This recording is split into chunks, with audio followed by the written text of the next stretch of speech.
د شمال زون د ساتنمنانو تعلیمي مرکز مرستیال ویل چې د پولیسو یا د اکاډمي څخه باندې د 100 تنو لپاره د روزنې ظرفیت لري چې تر اوسه پورې په دې مرکز کې د 15 ولایتونو 8000 کسانو ته د نظامی زده کړو زمینه برابر کړي.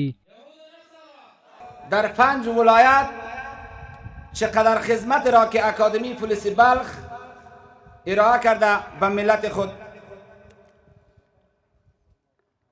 مرکز تعلیمی بلخ ظرفیت 1500 محصل را دارد.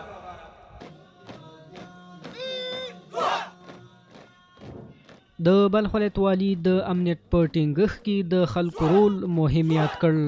هغه وویل چې د هرې ورځې په تیریدو سره د اسلامي امارت مجاهدین مسلکي کېدو خواته روان دي ترڅو د اسلامي ارزښتونو پراختیا لپاره هڅې او کار وکړي.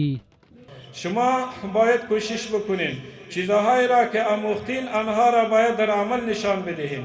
شما باید نشان بدین که در اینجا چیزی را آموختین، چی در چکپین باشه، چی در تلاشی باشه، چی در کمربند باشه، هر چیزی که هست او چیز را باید شما در عمل ثابت بکنین.